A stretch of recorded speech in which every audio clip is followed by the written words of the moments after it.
आप दृढ़ धार आशा एक गुरुदेव की और ना चित विचार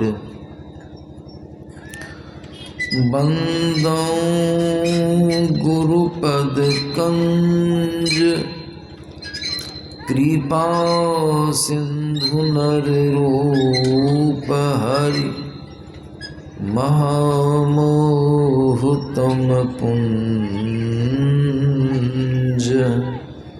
जासु वचन रवि कर निकर महामोहुतम कुंज जासु वचन रवि कर।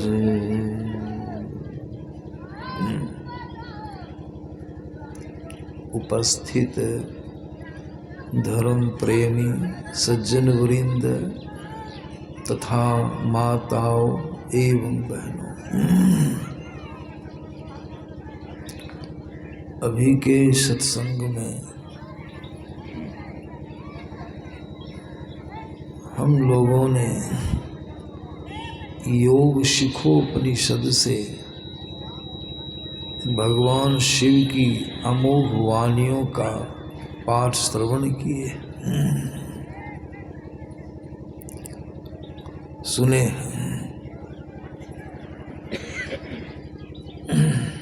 और उसी को ठीक रख दो। बैठो, पीछे जाओ। उसी के संबंध में हम लोग अभी श्रवण करेंगे, विचार करेंगे। योग शब्द प्राचीन शब्द है, नई चीज नहीं है। योग का नाम सुन करके बहुत लोग हिचक जाते हैं, डर जाते हैं।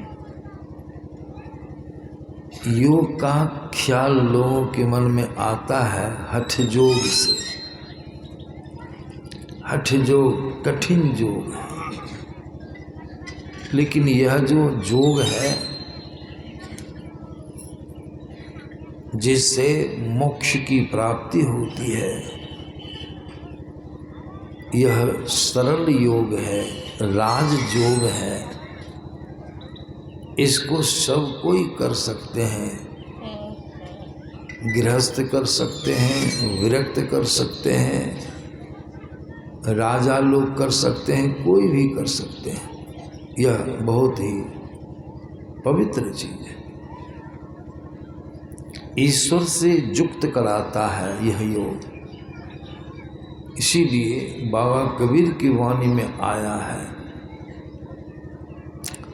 ना जोगी जोग से ध्यावे, ना तपसी देह जरवावे, सहज में ध्यान से पावे, सुरति का खेल यही आवे।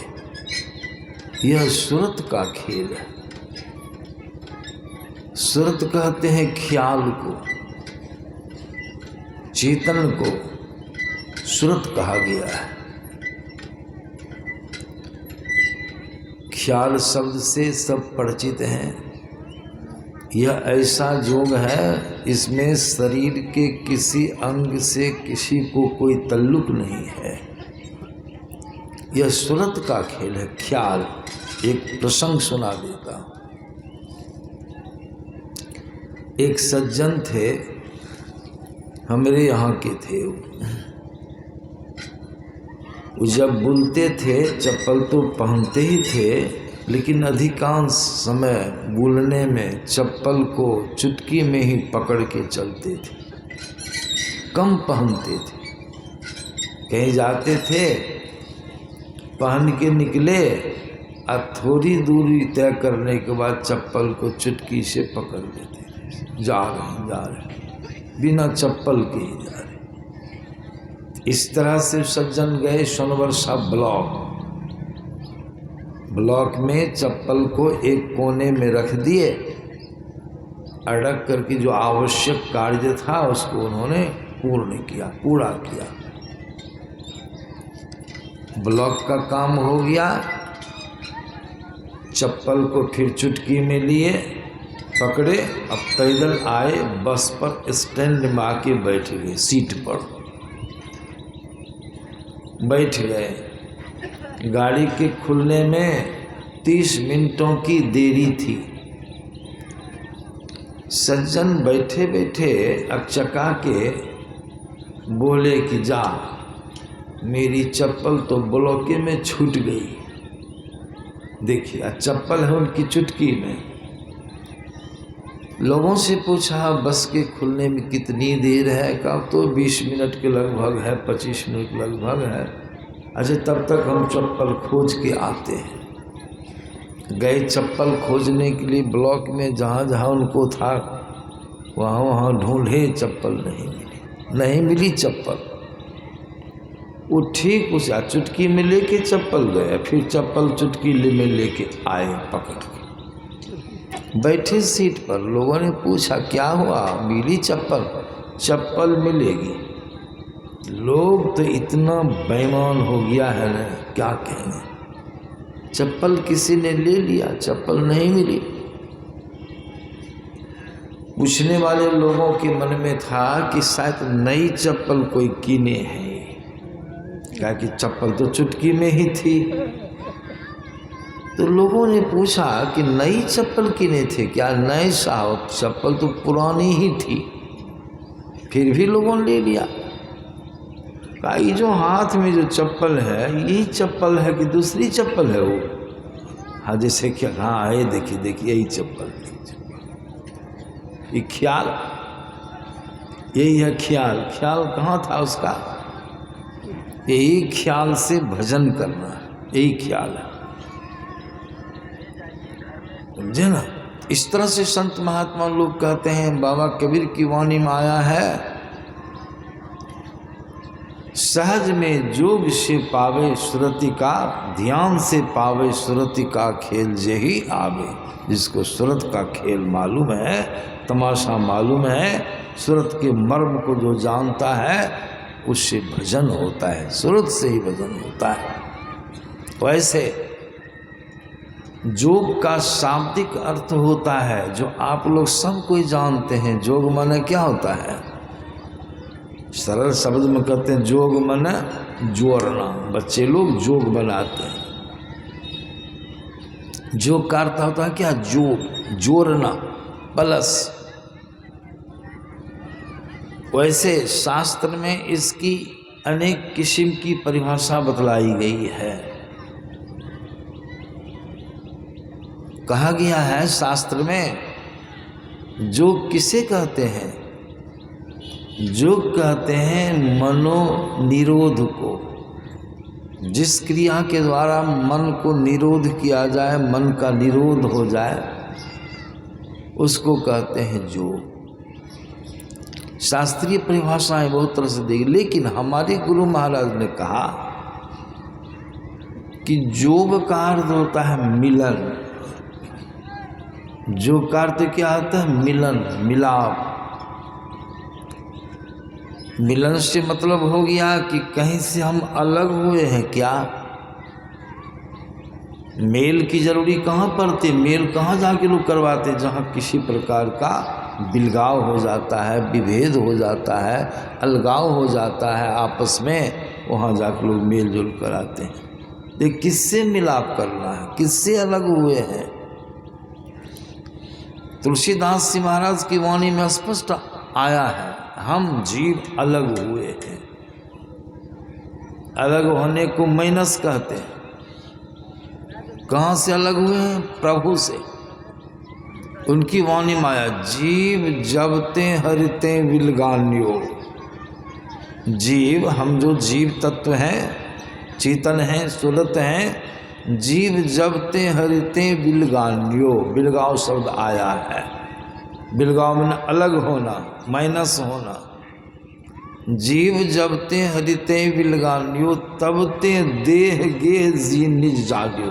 देह गे, देह माने शरीर, गेह माने घर मकान। प्रभु से अलग हुए तो कहीं तो जुटे, कहीं तो मिले, कहीं तो युक्त हो गए। कहाँ युक्त हो गए? इस देह में। और गेह घर द्वार मकान बाल बच्चों में युक्त हो गए। लेकिन फूटे हैं कहाँ से? अलग कहाँ से हुए हैं? प्रभु से। इसलिए कहा जीव जबते हरिते बिलगान्यो तबते देह गेह निज जान। इसको अपना मान लिए। और मायावश स्वरूप विसरायो। मायावश माने असत्य पदार्थ के बस में हो गए, बंधन में बंध गए। मायावश स्वरूप माने हम जो असल में जो हैं उसको हम भूल गए। हम कौन हैं ये भूल गए, और जो नए हैं वो अपने को मान लिए हैं।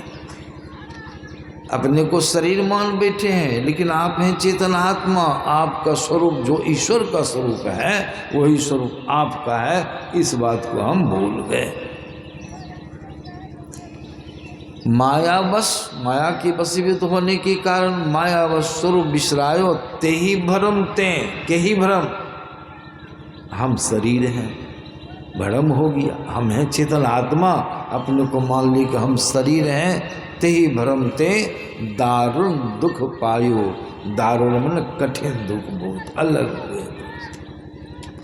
बाबा कबीर की वाणी में भी आया है, जोगी पड़े वियोग कहत घर दूर है, पास ही बसत हजूर तू चढ़त खजूर है। जोगी परत वियोग, जोगी जीव जोगी प्रभु से वियोगित हो गया, अलग हो गया है। कहत घर दूर है, बहुत दूर है प्रभु बहुत। लेकिन पास ही बसत हजूर, हजूर है परमात्मा आपके पास नहीं बसते हैं। तू चढ़त खजूर है, खजूर माने दुनिया में आप दौड़ते हैं, प्रभु अंदर में, उससे आप अलग हुए। यही हुआ बिलगाव। जब तक प्रभु से अलग रहेंगे तब तक जन्म मरण का चक्र चलता रहेगा, जन्मना मरना लगा रहेगा, शरीर बंधन में बंधे रहेंगे। इसीलिए संतों ने कहा इस बात को जानना है कि हम प्रभु से अलग हो गए, ये बिलगाव। इसीलिए संत महात्मा लोग कहते हैं उस प्रभु से कि जीव जैसे आया वैसे चल करके मिल जाए, जुड़ जाए, जुट जाए। यही हुआ योग, असली योग।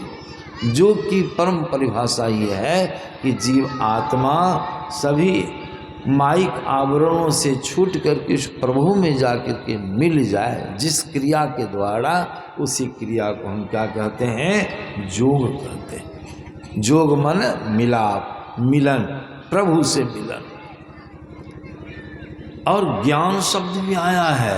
ज्ञान और योग दोनों शब्द की व्याख्या भी की गई है भगवान शिव की वाणी में, पाठ में सुने।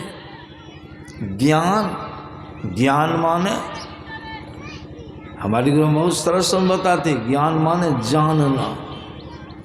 क्या जानना? पहले तो अपने आप को जानना, हम कौन हैं। जानना भी दो तरह से होता है, परोक्ष और अपरोक्ष।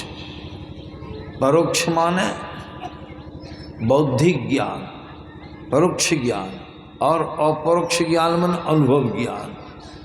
पहले तो सत्संग के माध्यम से बौद्धिक ज्ञान में जानेंगे हम कौन है, तो हम चेतन आत्मा हैं। और दूसरा अपरोक्ष ज्ञान माने योग करके इस परम पिता प्रभु को या अपने आप को पहचान लेंगे, वास्तव में हम आत्मा हैं। कल मैंने सुनाया था, ये हो गया अपरोक्ष ज्ञान। अनुभव ज्ञान इसी को कहते हैं। अनुभव में जान ली कि हम आत्मा हैं, आपका सारा संकट दूर हो जाएगा।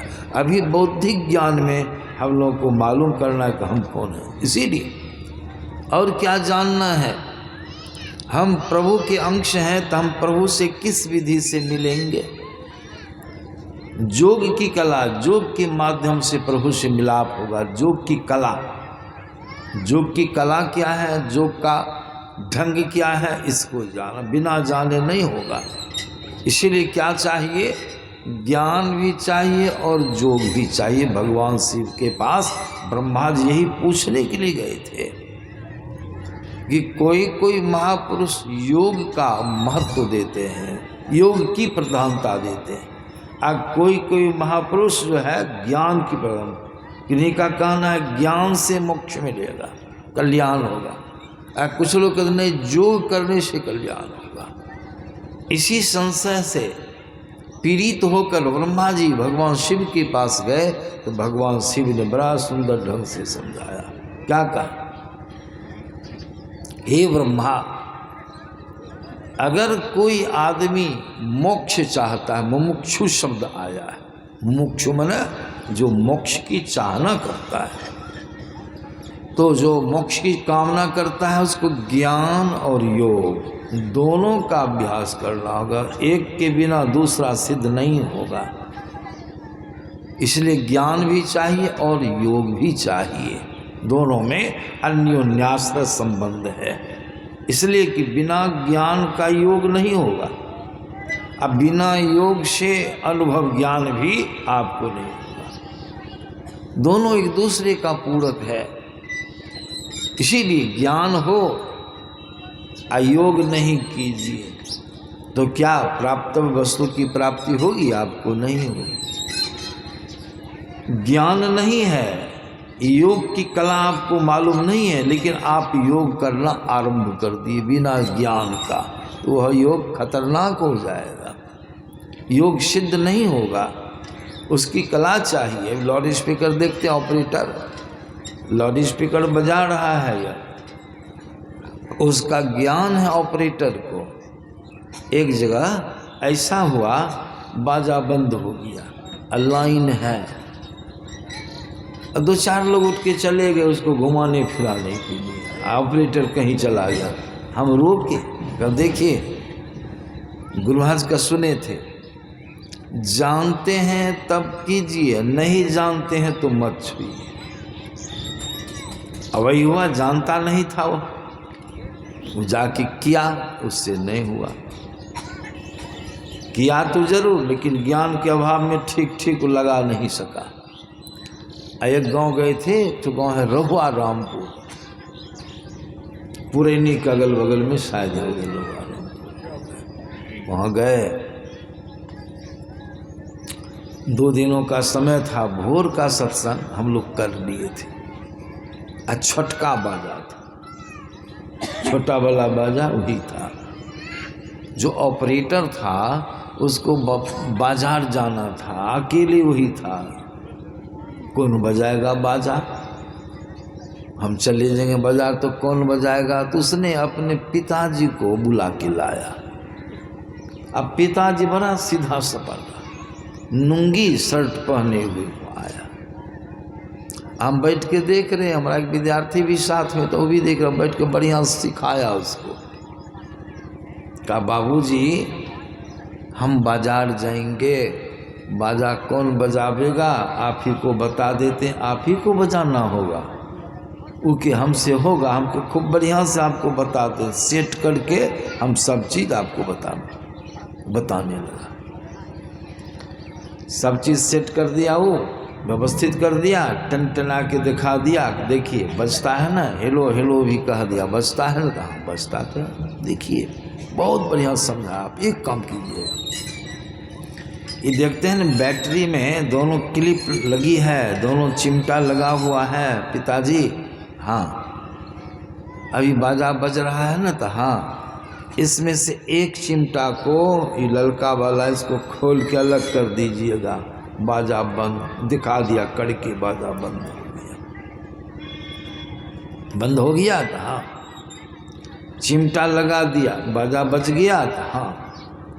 जब सत्संग का समय आएगा आप यहीं पर बैठे रहिएगा, जब बाबा लोग बैठेंगे बाजा लगाने के लिए कहेंगे तो चिमटा को लगा दीजिएगा बस। अब वॉल्यूम सब ठीक कर दिया, सीटी नहीं मारे, कितनी आवाज़ सब बचवाओ ठीक कर दिया उसका।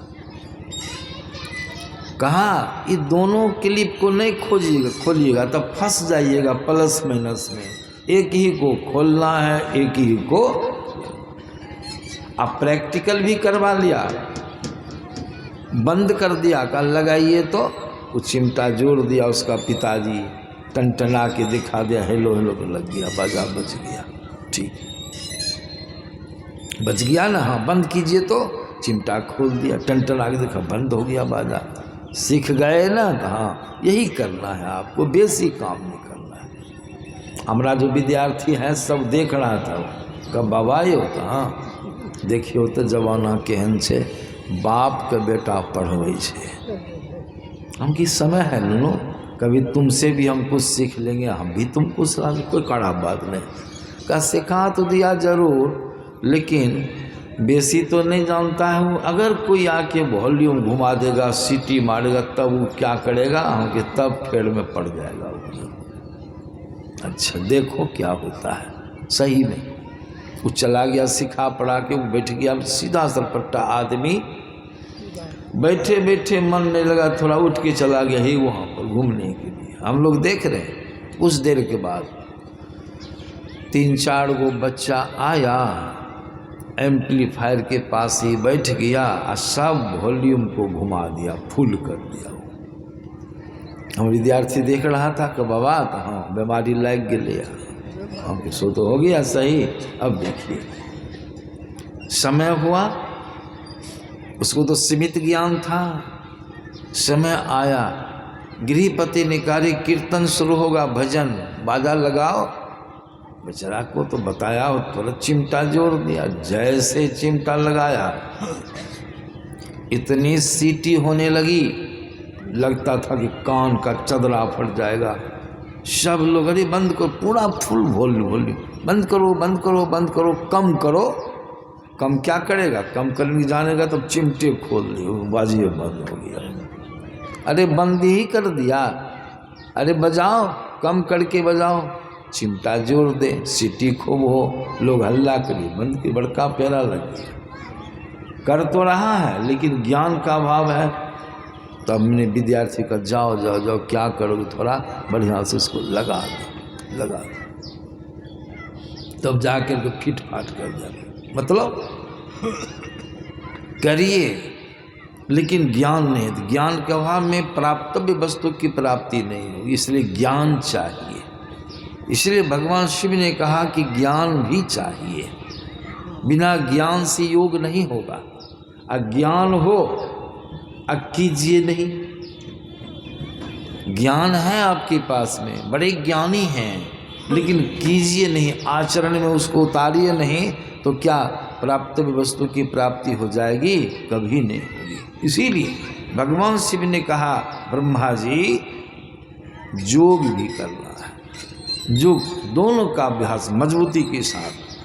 ज्ञान का अभ्यास कहाँ होगा, दोनों का अभ्यास दृढ़ता के साथ कहा गया करने के लिए। तो ज्ञान का अभ्यास कहाँ कीजिए, कहाँ होगा ज्ञान का अभ्यास, सत्संग में। सत्संग में ज्ञान का अभ्यास हो रहा, बिनु सत्संग विवेक ना कोई ज्ञान का। आज योग का अभ्यास कहाँ कीजिएगा, योग का अभ्यास ध्यान में। ध्यान में योग का अभ्यास जोड़ने का काम करते हैं। जो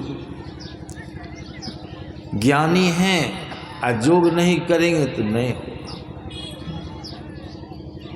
इसलिए भगवान शंकर ने कहा ब्रह्मा जी से कि ब्रह्मदेव, इसलिए ज्ञान और योग दोनों का अभ्यास मुस्तैदी के साथ मनुष्य को करना होगा। ज्ञान बिना ध्यान नहीं है, ध्यान बिना ज्ञान नहीं। इसलिए ध्यान भी करना है। भगवान बुद्ध की वाणी में आया है, एक मन ज्ञान अगर है तो इसको संतुलन करने के लिए 9 मन ध्यान करना। ज्ञान एक मन तो 9 मन ध्यान, तब प्राप्त वस्तु की प्राप्ति। भगवान शिव ने ब्रह्मा जी संतुष्ट हो जाते हैं। तो जो का अर्थ का होता है मनोनिरोध, मन का निरोध जो हो जाए उस क्रिया को हम योग कहते हैं। मनोनिरोध से मतलब क्या हुआ, चित्त वृत्ति का निरोध। यह भी एक ही बात। चित्त की वृत्ति का निरोध योग कहलाता है। पतंजलि योग सूत्र में आया है कि चित्त वृत्ति के निरोध का नाम योग है। चित्त, चित्त किसको कहते हैं?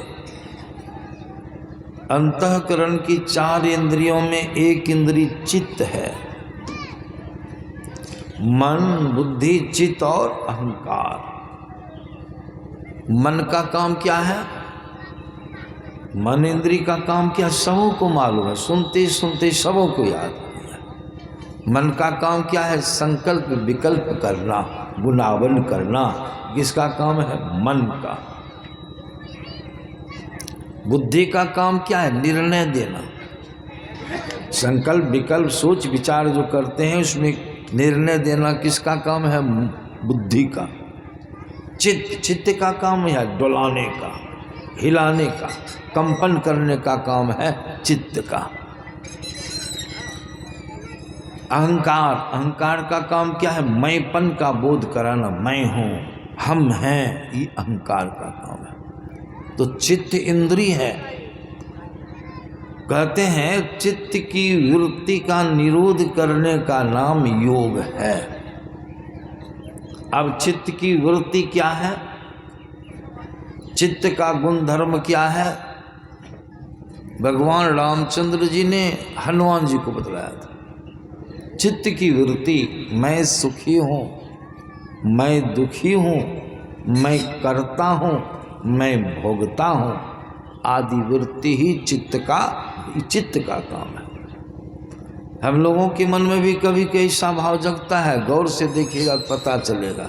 कभी कहोगे मैं बहुत सुखी हूँ, कोई उपलब्धि हो जाती है, किसी चीज़ की प्राप्ति हो जाती है, मन खुश हो जाता है, कहते मैं बहुत सुखी हूँ।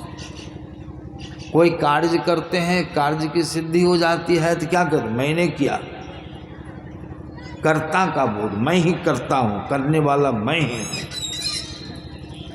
फिर मैं दुखी हूँ, मैं दुखी हूँ, कोई संकट आ गया, दुख हो गया, मैं बहुत दुखी हूँ, भावना जगती रहती है, जगती है, मैं दुखी हूँ, मैं भोगता हूँ। जो कर्म की उस कर्म का जब प्रारब्ध भोग होने लग जाता है तो हम लोग क्या कहते हैं? मैं भोगता हूँ, मैं ही भोग रहा हूँ। तो मैं करता हूँ, मैं भोगता हूँ, मैं सुखी हूँ, मैं दुखी हूँ, यह धर्म चित्त का है, इसी को चित्त कहते हैं। ये भावना चित्त में जगती है। और भगवान रामचंद्र जी कहते हैं, हनुमान, यही वृत्ति जीव को क्लेश में डालती है, आवागमन के चक्र में डालती है। कौन वृत्ति? यह जो वृत्ति उत्पन्न होती है, इसी वृत्ति के कारण चित्त को जन्म मरण के चक्र में आना पड़ता। मैं करता हूँ, मैं भोगता हूँ, मैं सुखी हूँ, मैं दुखी हूँ, यह वृत्ति चित्त की है। भगवान रामचंद्र जी हनुमान को बतलाते हैं, हनुमान जी को, हे हनुमान सुनो, अगर चित्त को यह वृत्ति नष्ट हो जाए, यह वृत्ति उत्पन्न नहीं हो जीव के अंदर में, तो उसका आवागमन का चक्र समाप्त हो, कोई दुख नहीं रहेगा। लेकिन यह वृत्ति क्यों नहीं उठेगी? उठेगी ही इसलिए कि चित्त है तुम्हारे संग में, चित्त से हम जुड़े हैं। किसी को गुड़ा है जांग पर, जब तक गुड़ा रहेगा टीस मारेगा। उसी प्रकार चित्त जब तक आपके अंदर में जुड़ा रहेगा तब तक आपको दुख भोगना पड़ेगा। इसीलिए चित्त को नष्ट करो। हाँ, भगवान राम जी हनुमान जी जैसे भक्त को सिखाते हैं, बताते हैं, चित्त को नष्ट करो, नष्ट करो। कैसे नष्ट होगा चित्त? चित्त नष्ट होगा तब नहीं वृत्ति उत्पन्न नहीं होगी। गुड़ा नहीं रहेगा तब न टीस नहीं देगा। जब तक गुड़ा रहेगा तो उसमें तो टीस होगी, जलन लहड़ होगी। इस गुड़ा का अगर ऑपरेशन करके समापन कर दीजिए, गुड़ा को समाप्त कीजिए, तब टीस नहीं रहेगी। जब तक गुड़ा है तब तक पीड़ा है, जब तक चित्त है तब तक यह वृत्ति उठती रहेगी, मैं सुखी हूँ, दुखी हूँ, मैं करता हूँ, मैं भोगता हूँ। इसलिए हनुमान, अगर यह वृत्ति नहीं उठे, इसके लिए तुमको चित्त को नष्ट कर देना होगा, चित्त को मार देना है। देखिए, लेकिन कैसे चित्त को मारोगे हनुमान, इस बात को समझ लो। भगवान समझा रहे हैं, क्या कहते हैं, जानो। किसी को नष्ट करना चाहते हो तो जानना होगा किसके बल पर वह कार्य करता है। आखिर चित्त है तो किसी के बल पर है, जड़, अपना कोई बल उसको नहीं है। मन को भी अपना बल नहीं है, बुद्धि को भी अपना बल नहीं, सब चेतन से ही बल प्राप्त करता है। तो चित्त जो आपके अंदर में व्यवस्थित है, टिका हुआ है, ये किसके बल पर अवलंबित है, किस पर अवलंबित है, ये जानना होगा। भगवान राम कहते सुनो, चित्त को अगर एक वृक्ष की संज्ञा दी जाए, चित्त को वृक्ष समझो, उसके दो बीज हैं, दो स्तंभ हैं, दो पिलर हैं जिस पर चित्त टिका हुआ है। वह क्या है, प्राण स्पंदन और वासना। देखिए चित्त को कैसे मारा जाएगा, भगवान कितना सुंदर ढंग से समझाते हैं। उसको मारने के लिए जानना होगा किसके बल पर वह टिका हुआ है। तो दो बीज है, दो स्तंभ है, एक है वासना और दूसरा है प्राण का स्पंदन। दो बीज भगवान कहते हैं हनुमान, इन दोनों में से अगर किसी एक को तुम नष्ट कर दो, दोनों को नहीं मारना है, दोनों में से एक को नष्ट कर दोगे ना तो दूसरा जो है अपने धाराशायी हो जाएगा, तो चित्त मर जाएगा। स्तंभ क्या हुआ, प्राण स्पंदन और वासना। या तो वासना को नष्ट कर दो तो प्राण स्पंदन निरोध हो जाएगा, या प्राण स्पंदन का ही निरोध कर दो तो वासना जो है क्षय हो जाएगा। दोनों में से किसी एक को गिरा दो, इसी दोनों पर चित्त टिका हुआ है, तब चित्त की वृत्ति नष्ट हो जाएगी। यह वृत्ति जब नष्ट हो जाएगी तो जीव को क्लेश में नहीं जाना पड़ेगा। भगवान रामचंद्र जी अपने परम भक्त हनुमान को समझा रहे हैं। होगा कैसे, प्राण स्पंदन किसको कहते हैं, प्राण का हिलना। प्राण का हिलना से मतलब क्या हुआ, श्री सद्गुरु महाराज की जय। प्राण का हिलना मतलब फेफड़ा का फैलना, फेफड़ा का सिकुड़ना, श्वास का खींचना, श्वास का छोड़ना है, इसी को प्राण स्पंदन कहते हैं।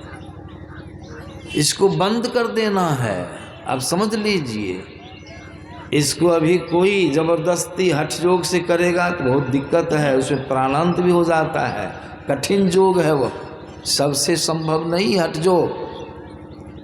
अभी किसी की नाक को अब मुंह को मूंद दीजिए, पूछिए क्या समाचार है, कैसा होगा। किसी की नाक को मुंह को बंद कर दीजिए, क्या दशा होगी, दम घुटने लगेगा, प्राण छूट जाएगा, प्राण छूट जाएगा। इसी को संत लोग, ऋषि लोग बतलाते हैं, अगर योग के माध्यम से प्राण स्पंदन हो जाए, इसका निरोध हो जाए, प्राण स्पंदन का निरोध हो जाए तो परम कल्याण हो जाएगा जीव का। कितना अंतर हो गया, कैसे होगा ये। प्राण स्पंदन कहते प्राण वायु का संचालन हो रहा है, फेफड़ा फैलती है, फेफड़ा सिकुड़ती है, जिसकी बल पर यह काम चल रहा है। प्राण स्पंदन उसको अब अवरुद्ध कर दीजिए। अवरुद्ध कैसे रुकेगा, या वासना को क्षय कर दे। वासना माने इच्छा, वासना माने इच्छा। कौन सी की इच्छा, 5 विषय भोग की इच्छा का नाम है वासना। कल मैंने सुनाया था ना, 5 विषय भोग की इच्छा, मरण काल तक भी वासना नहीं छूटती है जीव से। भले शरीर कमजोर हो गया लेकिन वासना बनी रहती है, कोई चीज़ खाने की इच्छा, छूने की इच्छा, देखने की इच्छा, लेकिन उसकी इंद्रियां सब इतनी कमज़ोर पड़ जाती है, इतना कमज़ोर हो जाती है, वो नहीं देख सकेगा, नहीं सुन सकेगा, नहीं छू सकेगा, नहीं चीख सकेगा, इंद्री कमज़ोर हो जाती है। एक बूढ़े आदमी को मरने के एक समय में टिकरी खाने की वासना जगी। टिकरी अपने बेटा को बुलाया, कहा बेटा मेरा हंसा डोल गया, इसी भाषा उसने कहा। मेरी वासना जग गई, इच्छा हो गई सोने का, मेरा हंसा डोल गया है बेटा, एक कच्चा रसगुल्ला ला के हमको खिला दो। टिकरी। पुत्र ने कहा पिताजी कितनी टिकड़ियाँ खाए हैं, श्राद्ध में, बड़की में, विवाह में, शादी में, मुंडन में। अभी तक टिकड़ी खाने का मन नहीं गया, बेटा हंसा डोल गया है। वासना है ना, वासना छूटेगी नहीं, यही वासना। भोग की इच्छा, 5 विषय भोग की इच्छा को वासना कहते हैं, और भी संसार की अनेक इच्छाओं को वासना कहा जाता है। जी इसका परित्याग कर देना, वासना का क्षय। ये होगा कैसे? वासना का क्षय कर दीजिए, कोई इच्छा नहीं जगे, कोई वासना नहीं जगे, या प्राणस्मरण निरोध कीजिए, कैसे होगा? इसी के लिए हमारे गुरु महाराज ने कहा, अगर चाहते हो चित्तवृत्ति का निरोध करने के लिए तो क्या करना होगा? हमारे गुरु महाराज ने बड़ा सुंदर बतलाया। जो क्या कहा अपनी वाणी में, गंग जमुन सरस्वती संगम पर। कैसे होगा ये काम? सो देखिए, भगवान राम ने तो हनुमान जी को बता दिया, उसी को हमारे गुरु महाराज दर्शा रहे हैं। गंग जमुन सरस्वती संगम पर संध्या करो नित्य भाई, नित्य संध्या को ध्यान करो। कहाँ पर? गंगा जमुना सरस्वती का जहाँ मिलन हुआ है। कहाँ मिलन हुआ है? लोग तो कहते हैं इलाहाबाद में। जिसको सत्संग का ज्ञान है, संत मत का ज्ञान हो, जानते हैं दोनों का तीनों का मिलन कहाँ में हुआ है? वास्तव में सुखमना दोनों आँखों की मध्य का स्थान है।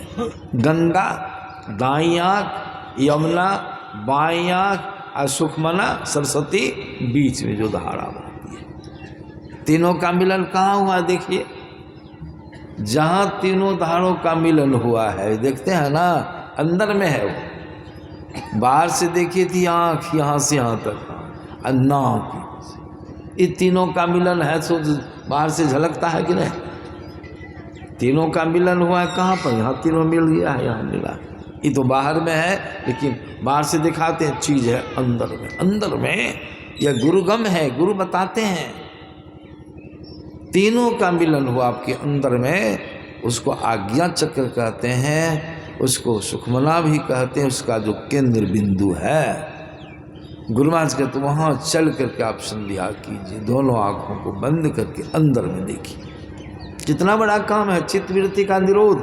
ऋषियों ने किया, अपने ग्रंथों ने उसका ज्ञान दिया, संतों ने किया, अपनी वाणी में उसका ज्ञान दिया। अब इसका निरोध क्या कहते गुरु महाराज? गंग जमुन सरस्वती संगम पर संध्या करो। कैसे करो? गुरु महाराज कहते दृष्टि जुगल करी, अंगुल द्वादश पर दृढ़ थिर धरु ठहराई।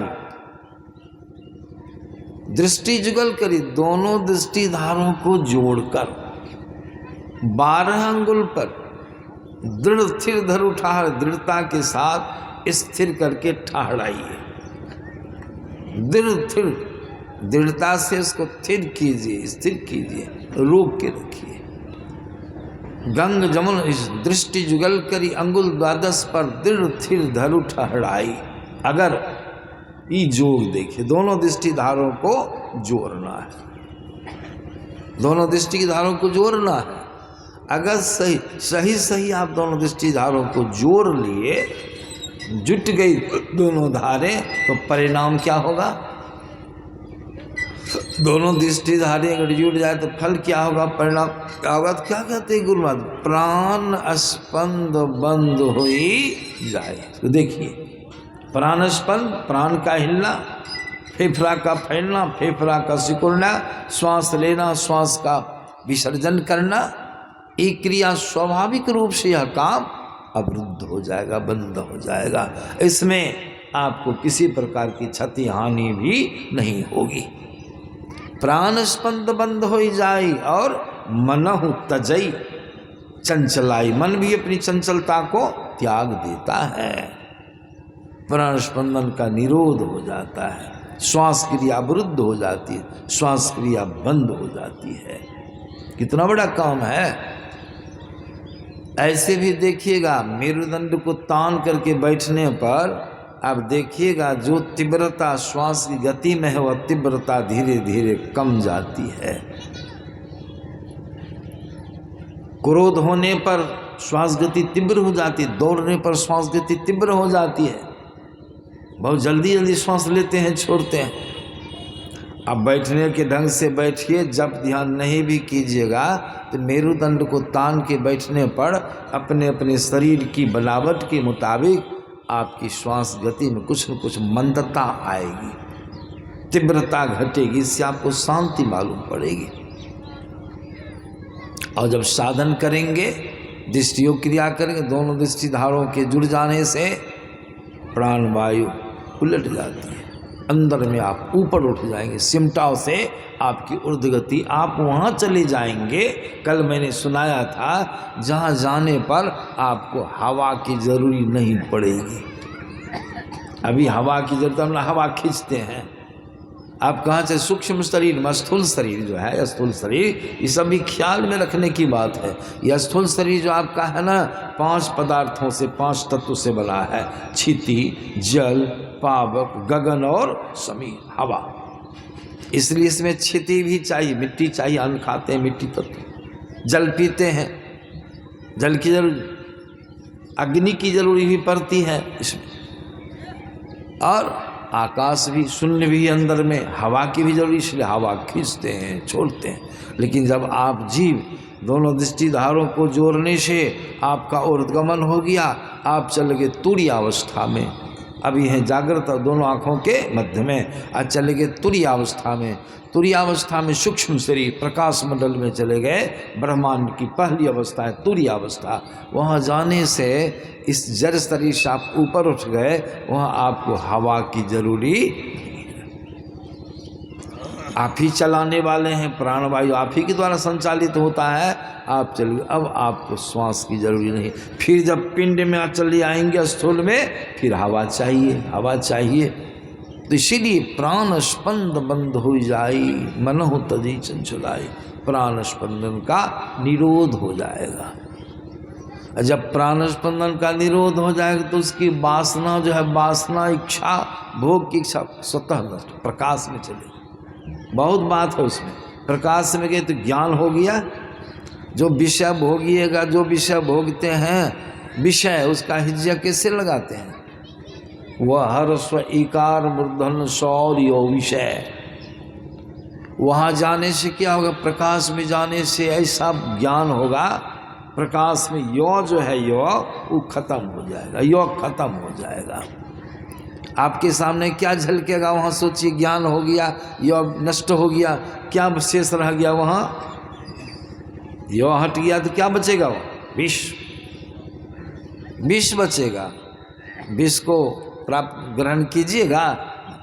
अभी थाइमेट दे दे तो खाइएगा, कोई दे दे थाइमेट थोड़ा चाटिए तो खाइएगा, अरे राम हटाओ तो थाइमेट। एक बच्चा ने पिताजी के 2-3 चटकन मारने पर पान लगा के दिया, खाए, कहा जर्दा लाओ, जर्दा में थाइमेट मिला दिया था, गुस्सा से, हमको मारे हैं, थाइमेट मिला देते। जर्दे में थाइमेट एक चुटकी मिला दिया, उसको दिया ना, तो वो ऐसे से लोग देखते हैं जर्दा को कैसे खाते हैं, देख देख करके इसी का। भट रंग क्या है, 2 रंग की चीज़ है, भट रंग है, भट रंग है। जर्दा वाला रंग तो काला होता है, वो भट रंग बुझे। 1-2 और बच्चों को बोला, अपने बड़का लड़का, देखो तो क्या है, कहते थाइमेट है। अरे राम, वो बचवा भाग गया देने वाला। खाए थाइमेट, थाइमेट खाए, खाइएगा नहीं, नहीं खाइए तो ज्ञान हो जाएगा, प्रकाश में चले जाएंगे, यो का अस्तित्व नष्ट हो जाता है और ऐसी चीज आपको मिल जाती है, रोशनी, प्रकाश। ऐसा हो गया कि इच्छा उधर की चीज भोगने की इच्छा। इसी को अगर सुनना चाहिएगा तो लक्ष्मण जी जो कहे हैं, मोह निशा सब सो बनिहारे, देखिए सपन अनेक प्रकारे, यही जग जामिनी जाग ही जोगी, परमारथी प्रपंच वियोगी, जानिए तब ही जीव जग जागा, जब सब विषय विलास विरागा। सब विषय से आपका मन अलग हो जाएगा। इसीलिए गुरुनाथ लिखते हैं, यहाँ कहते हैं, प्राण स्पंद बंद हो जाई, मनहु तजई चंचलाई। मन भी अपनी चंचलता को त्याग देता है और अंदर में लाभ क्या होगा, अनुहू से अनुरूप ब्रह्म संग सहज ही श्रुत मिलाई, सुखदायिनी ध्वनि, अंदर में सुख देने वाली ध्वनि शब्द भी आपको मिल जाएगा। सुखदायिनी ध्वनि सहज गायत्री, असल में वो गायत्री है। वह शब्द क्या है? गायत्री है। अभी लोग गायत्री मंत्र जपते हैं ना बाहर में, और देखिए गुरु महाराज हम लोग को अंदर में गायत्री बतलाए हैं। ओम भूर्भुवः स्वः तत्सवितुर्वरेण्यम आदि आदि लोग जपते हैं ना। हमारे गुरु महाराज कहते हैं अंदर में आप जहाँ चलेगा वहाँ तो मुंह भी काम नहीं करेगा, बाहर में आँख भी काम, आप चलेंगे ऊपर, वहाँ कौन जपेगा? वहाँ अपने आप जप होगा गायत्री मंत्र का। उसी को वह जो शब्द मिलेगा गुरु महाराज कहते वो ससली गायत्री वह है। सुखदायिनी ध्वनि सहज गायत्री हो तहाँ वहाँ हो रहा है उस शब्द। सुनहु समाई, वहाँ तुम सुरत समा करके उस शब्द का श्रवण करो। कैसा शब्द है? कैसी गायत्री है वह? कैसी गायत्री है? तो गुरु लिखते हैं ध्वन्यात्मक, वर्णात्मक तो मुंह से जपिएगा, वो है ध्वन्यात्मक। कौन जपेगा उसको? वो अपने होता है। सुनिए असली गायत्री ध्वन्यात्मक गायत्री ध्याना, जो जन करई सदाई। गुरु आज्ञा देते हैं, परामर्श देते हैं, जो सत्संगी, जो भक्त, जो जन उस अंतर की गायत्री को जपता है, ध्वन्यात्मक गायत्री का ध्यान करता है।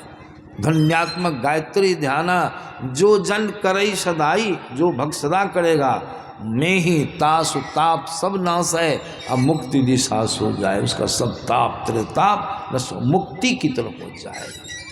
तो हम लोग जो साधन करते हैं, शब्द साधना करते हैं, क्या है? वही है गायत्री उपासना। देखिए हम लोग गायत्री के उपासक हैं कि नहीं हैं। इसीलिए प्राण स्पंदन का निरोध हो जाता है, वासना का क्षय हो जाता है। भगवान रामचंद्र जी हनुमान जी कहते हैं जब प्राण स्पंदन का निरोध हो गया तो वासना अपने मर गई, जल गई, क्षय हो गई, वासना समाप्त, प्राण स्पंदन भी निरोधित हो गया। दोनों पिलर, दोनों पाया, दोनों स्तंभ ढह गया। तो स्तंभ जब ढह गया तो स्तंभ पर जो छत दिए उठ के टिकेगी, ऊपर को हो धस जाएगी धाराशायी, तब चित्त का निरोध हो जाएगा, चित्त नष्ट हो गया, परम शांति का उदय हो जाएगा। ये ज्ञान भगवान राम ने हनुमान जी को दिया। यही है प्राण स्पंदन का निरोध, चित्त वृत्ति का निरोध, इसको योग कहते हैं। लेकिन दृष्टि योग करने के पहले और भी योग आपको करना है। कौन सा योग करना है? जप योग। पहले जप में मन को जोड़िए, तब मानस ध्यान योग, मानस ध्यान में रूप में अपने मन को लगाइए, तब दोनों दृष्टिधार को जोड़िए। दोनों ये भी योग है। दोनों दृष्टिधारों को जोड़ने के बाद यहाँ तक आप पहुँचेंगे। उसके बाद आगे चलने के लिए शब्द योग, सुरत शब्द योग, ये 4 योग, इसको जब तक नहीं करेंगे आपका कल्याण होने वाला। ये भगवान कहते हैं कि अगर कोई मोक्ष चाहता है उस मुमुक्षु पुरुष को ज्ञान और योग दोनों का अभ्यास बड़ी ही मजबूती के साथ करना होगा। इसलिए हम लोगों को सत्संग करना है और योग का अभ्यास, ध्यान में बैठना, ध्यान भी करना। त्रिकाल संध्या खाली सुन लिए, समझ लीजिए और नहीं कीजिए तो आपका कल्याण होने वाला नहीं है। दूसरी समस्या, ब्रह्मा जी को भगवान शिव कहते, हे ब्रह्मा, जन्म क्यों होता है? जन्म भगवान शिव कहते हैं देहावसान समय चित्ते यद्विद भावेत तत्देव भवे जीवो इत्येव जन्म कारणम। शरीर त्याग के समय, शरीर त्याग का समय आएगा कि नहीं आएगा? सबों के सामने कोई कहेगा कि नहीं हम नहीं मरेंगे, नहीं आएगा मरण काल। भगवान शंकर जी कहते मरण काल में जीव जो जो इच्छा करेगा, जो जो वासना से जुड़ेगा, वही वह हो जाएगा। यही जन्म का कारण है। वासना समाप्त हो जाए। सहजोबाई की मौनी माया है, इसी बात को सहजोबाई कहती है। जित ही वासना तित ही जाई, यह मत वेद पुराणन गाई। चरण दास गुरु मोहि बताई, तजो वासना सहजो। मरने के समय में कुछ न कुछ ख्याल आपके हमारे मन में वो उठेगा, कोई कोई चीज़ की चाहना उठेगी, किसी किसी चीज़ का चिंतन होगा, किसी किसी बात का चिंतन अवश्य होता है। जिस चीज़ से आप विशेष आसक्त हैं, विशेष आसक्ति जिस चीज़ से है, मरण काल में उसका ख्याल अवश्य आपको आएगा। मरण की घड़ी में सुनते तो हैं बराबर, इस विषय को सुनाना पड़ता है पाठ के मुताबिक। मरने की घड़ी में अगर आपको धन का चिंतन हो जाए, धन की चिंता आ जाए, सोना की चिंता आ जाए, जीवन की चिंता आ जाए, और उसी चिंतन में अगर शरीर छूट गया, अभी भी चिंता करते हैं किसके यहाँ कितना है, जोर तंगर पैसा को बड़ा हिसाब से रखते हैं, उसमें आसक्ति होती है, तो मरण काल में आएगा कि नहीं आएगा। तो मरण काल में उसका चिंतन हो गया, प्रभु का चिंतन नहीं हुआ, जब ध्यान का ख्याल नहीं आया, सत्संग का ख्याल, सिर्फ पैसा पैसा पैसा, और शरीर छूट गया, अंत मति सो गति। कहाँ चले जाइएगा,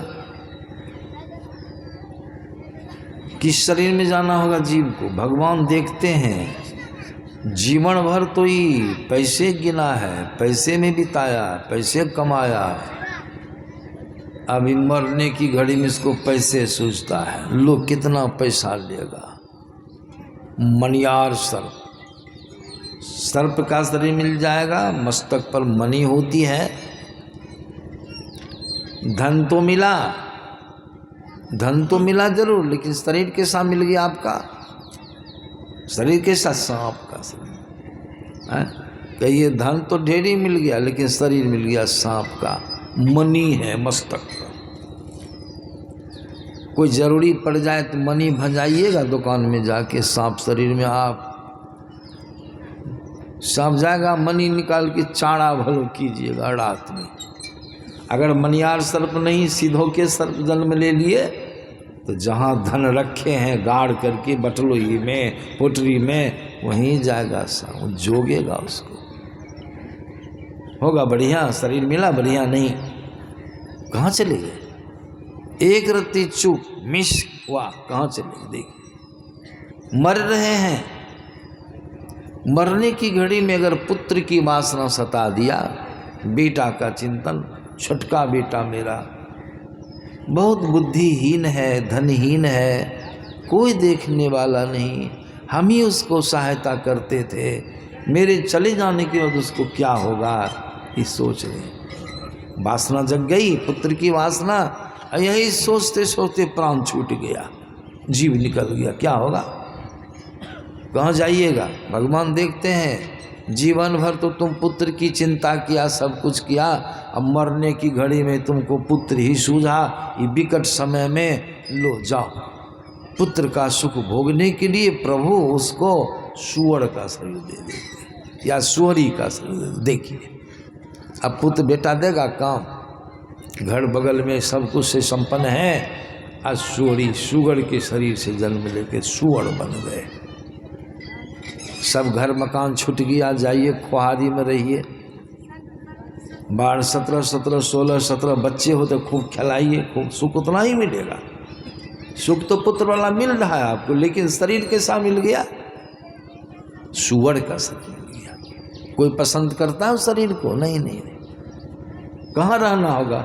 घर 3 महल का बना हुआ है, देखिए 3 महल का घर बना हुआ है, उसमें टाइल्स लगा हुआ है, संगमरमर लगा हुआ, कितना प्रबंध है अंदर में, वर्णन नहीं है, सब कुछ ठीके ठाक किए। अब मरने की घड़ी में गड़बड़ कर दिए थोड़ा तो चले गए। एक रत्ती रेलगाड़ी में देखते हैं क्या कहते हैं, वो एक पटरी से दूसरे पटरी पर गाड़ी देने में अगर मिस्टेक हो जाए गाड़ी बुझेगी कि मिस्टेक हो गया है, जिधर उसको दे देगा जाने के लिए सीधे उधरे जाकर टक्कर मार देगा, एक्सीडेंट। उसी प्रकार घड़क के चली जाइएगा कहाँ, सूरज से। मर रहे हैं, नारी हैं आप, स्त्री हैं, मरने की घड़ी में पुरुष की वासना, पति की वासना हो गई, पति का चिंतन कर रहे हैं, उस सुख का चिंतन कर रहे हैं, और उसी चिंतन में शरीर छूट गया। भगवान तो देख रहे हैं, सब दूरबीन लगा हुआ है। ओ मरने की घड़ी में भी इसको पतिए सूझा, हम नहीं सूझे, पतिए सूझा, जाओ पति का सुख भोगने के लिए। क्या है, साजू भाई की वाणी माया है, रहे वासना पुरुषा बर की, कुतिया होए चूहड़े घर की, कुत्ती बनना पड़ेगा। कितना कटु शब्द है, देख लीजिए। कुत्ती, कहाँ की कुत्ती, चूहड़ा। चूहड़ा किसको कहते, डोम को, उसके यहाँ की कुत्ती बननी होगी। और कुत्ती शरीर में पति का भोग आप भोगिएगा जीव, लेकिन शरीर कैसा मिल गया देख लीजिए। कहाँ चले गए, कहाँ चले गए। मर रहे हैं, आप पुरुष हैं और मरने की घड़ी में पत्नी की आसक्ति हो गई, पत्नी की वासना आपको लग गई। भगवान देखते हैं जीवन भर पत्नी के साथ बिताया, मरण काल में भी डरा नहीं, एक पैसा डर नहीं हुआ, मेरा सुमरण नहीं किया। लो पत्नी का सुख भोगने के लिए 1000 बार कुत्ता का शरीर उसको प्राप्त हो जाता है। 1000 बार कुत्ता बनना पड़ेगा। कहाँ चले गए, देख मर रहे हैं।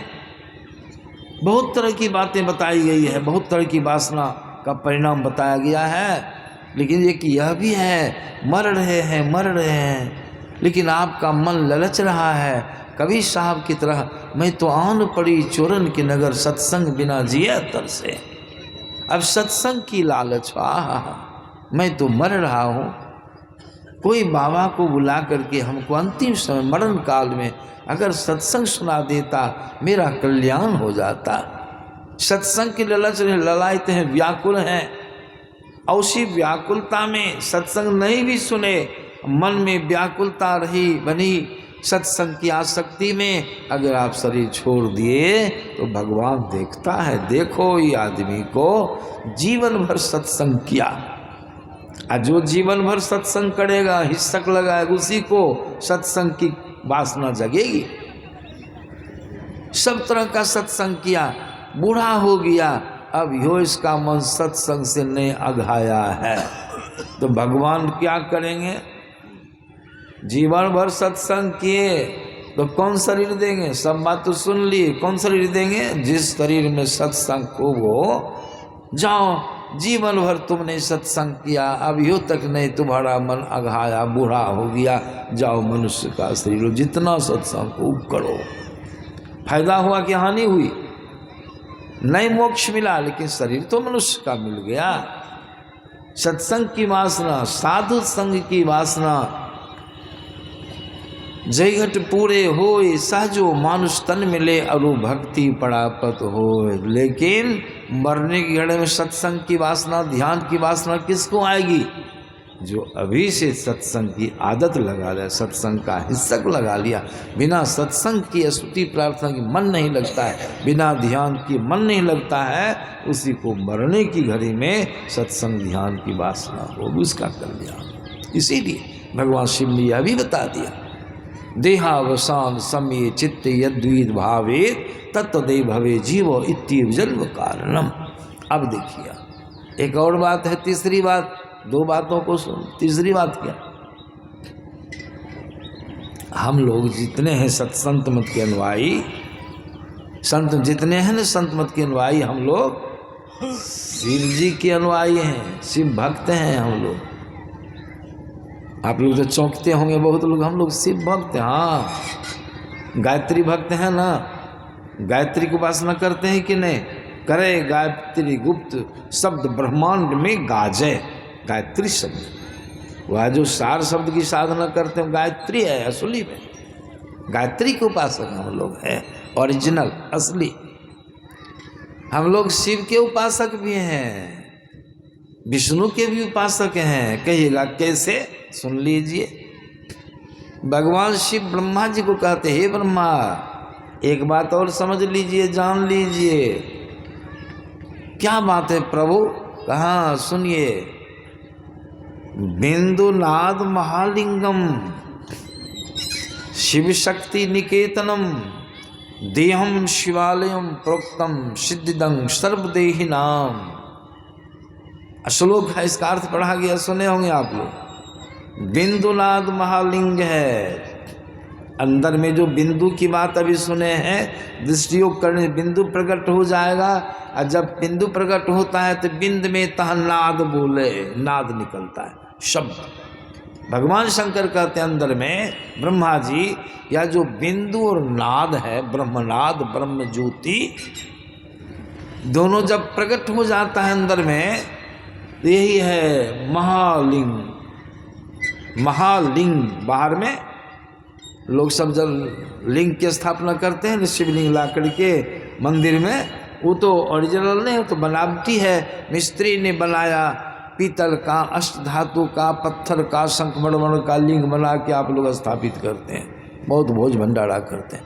अब भगवान शिव देखिए अपने मुख से, ख्याल रखिए कौन लिंग की व्याख्या करते हैं। हे ब्रह्मा, बिंदुनाद महालिंगम, हुआ जो बिंदु अंदर में नाद है, महान लिंग है। प्रकाश को जलधरी कहा गया है, और जल शब्द को लिंग कहा गया है। पहले जलधरी प्रकाश, ऊपर नाद, महालिंग है। और शिव शक्ति निकेतनम, शिव और शक्ति का निकेतन है। निकेतन माने सब जानते हैं घर, किसका घर है? बिंदुनाद, शिव और शक्ति का। शंकर जी कहाँ रहते हैं? नाद में। और शक्ति पार्वती जी कहाँ रहती हैं?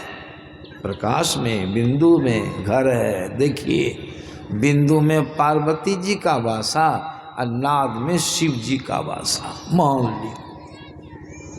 अब ब्रह्मा जी तो चका गए, प्रभु महालिंग कहाँ? ब्रह्मा तो प्रभु, ये जो महान लिंग है, महालिंग है, कौन शिवालय में है? पूछते हैं। ब्रह्मा जी क्या कहते हैं? देहं शिवालयं। देहं, ये देह रूपी शिवालय। तो कहिए, विचारिए, भगवान शिव कहती देह क्या है? शिवालय है। बिंदु क्या है? जलधरी है। नाद क्या है? लिंग है। इसमें रहता है, उसमें मैं और पार्वती जी निवास करती हैं। और हम लोग कौन ची की उपासना करते हैं? विचारिए, बिंदु ध्यान विधि, नाद ध्यान विधि, सरल सरल जग में प्रचारी सब संतन की बड़ी। कौन की उपासना? बिंदु और नाद। जब बिंदु और नाद की उपासना करते हैं तो शिव पार्वती की उपासना होती है कि नहीं? है? होती है कि नहीं? असली उपासना। सोच लीजिए, विचारिए, शिव पार्वती की उपासना हम लोग करते हैं। इसी में एक श्लोक और आया है आगे के अध्याय में। बिंदुनाद महालिंगम विष्णु लक्ष्मी निकेतनम देहं शिवालयं प्रोक्तं सिद्धिदं सर्व। भगवान शिव ही कहते हैं, इस शरीर के अंदर में विष्णु और लक्ष्मी का निवास है। बिंदु में लक्ष्मी जी, नाद में विष्णु जी निवास करते हैं। और यह विष्णुवालय देहं विष्णुवालयं कहा गया है। बिंदुनाद महालिंगम लिंगम विष्णु लक्ष्मी निकेतनम देहं विष्णुवालयं सिद्धिदं सर्वदेहि नाम। भगवान शिव इसका नाम बदल दिए विष्णुवालय। अब पहले शिवालय, शिवालय में शिव पार्वती का वासा। अब विष्णुवालय ठाकुरबाड़ी में लक्ष्मी और विष्णु का वासा है। इससे ऐसा भी लगता है कि जो शिव हैं वही विष्णु हैं, जो विष्णु हैं वही शिव हैं, जो पार्वती है वही लक्ष्मी है, जो लक्ष्मी है वही। ऐसा भी भाव है। यह महालिंग विष्णु ठाकुरबाड़ी है।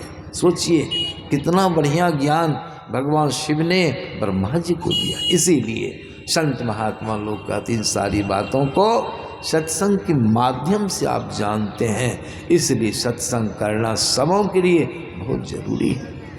इस ज्ञान को जान जाने से आपका भटकाव खत्म हो जाएगा। अंदर में आप प्रवेश करेंगे, अंदर में सारी चीज़ें हैं। देहस्थाः सर्व विद्याश्च, देहस्थाः सर्व देवता, देहस्थाः सर्व तीर्थानि, लेकिन गुरु वाक्य ना सारी चीज़ें। इसीलिए संत महात्मा लोग बराबर सत्संग कीजिए, इसको सुनिए समझिए, और सुनी हुई बातों को भी बार बार सुनने से भूल भी नहीं जाते, अर्थ भी भूल जाते हैं, मतलब भी सत्संग होने लगता, तेरी भाई हो जाता, सुन लेते हैं। इसीलिए यह ज्ञान कभी पुराना होने वाला, इसी ज्ञान का प्रचार हमारे गुरु महाराज ने किया। इस तरह से हम लोग सत्संग करें, इस कला को सीखें, योग करने की कला को सीखें। थोड़ा थोड़ा भी अगर करेंगे, थोड़ा थोड़ा भी करेंगे, आपका बड़ा कल्याण होगा। योग का स्वल्पाति स्वल्प अभ्यास भी जीव को भव के महाभय से बचाता है। तो योग माने क्या हुआ? मिलन। अज्ञान में क्या हुआ? जानना। इसीलिए ईश्वर से मिलन, ईश्वर से हम अलग हुए हैं। इसीलिए यह योग सरल योग है, आप भी कर सकते हैं, हम भी कर सकते हैं। हमारे यहाँ एक सज्जन सत्संग एक लोहिया की ने, ये भी सुना देता। चप्पल वाला सुने ना, जब कैसे कीजिएगा? ख्याल से जब होता है, कामों कर रहे हैं, जब कर रहे हैं, ध्यान का है दोनों आंखों के बीच में, स्थिर मन को कीजिए, कल्याण होता रहेगा। सत्संगी लोहिया की ने बाजार में हमारे पास आए 4 बजे 5 बजे के लगभग। हम फूल को कमा रहे थे, खुरपी लेके, समझे ना। उनके यहाँ सत्संग का समय था, मलौधा गांव के थे। बातचीत किए, ठीक छे बाबा आप चले छे, जाओ, बंदगी जाइए, जा रहे। और गेट पर गए, वहाँ से हमको छिकड़ के, बाबा यो, हाँ यो, अन्याय भै गेले, अन्याय भै गेले। की भेले? हम अक्षका गए, हमने पास से भी गेबे कि वहाँ जाके अन्याय भै गेले। हम कि सुनु की अन्याय भेल? की कहूँ बाबा, 41 टका में लोहिया किनले रही। अपने के ख्याल में जो यहाँ चले लिए न, सुरता खींच के, लोहिया के सुरता नहीं रहले। सुरता के न है कि 2 गो है? ख्याल एक है कि 2 है? एक ही न है। अपने ख्याल में से लोहिया होते ही छूट गए बाबा। हम भी ख्याल नहीं किए, हम कि दौड़िए दौड़िए जाइए देखिए, दौड़ता हुआ गया, समझे। लोहिया को कपार पर, सर पर रखा के रख लिया, जो क्या ले नहीं था, और नहीं थे लोहिया इस पर। हम भी नहीं देखे, भी जला गया। दुकानदार से लड़ाइयों कर लिया, आया मेरे पास, फिर बड़ा उदास मुझसे, की भेल? लोहिया मिल बाबा, की मिलते लोहिया? दुनिया देखे नहीं छी केहन छै, अन्याय भै रहल छै बाबा दुनिया में। जकरा सुतर गेले फैब गेले, ओकरा बहुत छोड़ा। तब आपकी आप तो दिक्कत हेते बाबा, दोसर किन लिया, दूसरी लोहिया किन लीजिए। पैसा नहीं छे बाबा, तो हम देते हैं पैसा। हम जो हाथ धो करके कहे निकाल के पैसा दो, जब पैसा आया देने के लिए विद्यार्थी उसको, तो हमारी दृष्टि पड़ गई लोहिया पर। कड़ी को टनटनाए, टन यही लोहिया है कि दूसरी लोहिया है? नहीं, हे देखियो बाबू, यह है लोहिया। ख्याल कहाँ चला गया उसका? लोहिया में ख्याल, यही ख्याल है। इसी ख्याल से भजन, इसी ख्याल से जप होगा, इसी ख्याल से अंदर में ध्यान होगा। है कोनो कष्ट विचारिए, करने में दिक्कत, नहीं करते हैं इसलिए कठिन मालूम पड़ता है। बहुत सरल योग है। मसाला पीस रही है माता, सूद का टका जोड़ लेती है मनी मन। एक माता जी मसाला पीसते पीसते उसको सूद किसके यहाँ पैसा लगाती थी, उस सब को जोड़ लिया। हाँ, जोड़ते जोड़ते ऐसा हुआ, मुंह से आवाज़ निकल गई मसाला। 2-4 लोग खड़े थे, नहीं इतना भेले, ये जो कहा इतना भेले, तो लोग हंसने लगे। क्या हुआ इतना, क्या हुआ आपको? हंसने लगी, कह दी क्या कहेंगे, मसल्लो पिसते थे, सुई वाला टक को जोड़ते थे, उसमें गड़बड़ी हुई, मुंह से आवाज़ निकल गई। तो देखिए मसल्लो पीस रहे हैं, आप पैसा जोड़ रहे हैं ना ख्याल से, उसी प्रकार बैठ के अंदर में ख्याल से जप करना है, ख्याल से अपनी इष्ट की मूर्ति का ध्यान करना है और दोनों दृष्टिधारों को जोड़ना है। यही योग है। इस तरह से हम लोग साधन में नित्य करें। ये नहीं कि सुन लिए, ये कोनो प्रहसन का विषय है, मनोरंजन का, सो नहीं, सत्संग ज्ञान का विषय है। और इसको जा करके हम लोग भजावेंगे, करेंगे, ख्याल रखेंगे, सत्संग का हिस्सक लगावेंगे, 5 पापों से बच के रहेंगे, तभी आपका कल्याण होगा। इन्हीं शब्दों के साथ अभी का सत्संग विसर्जित किया जाता है। श्री सद्गुरु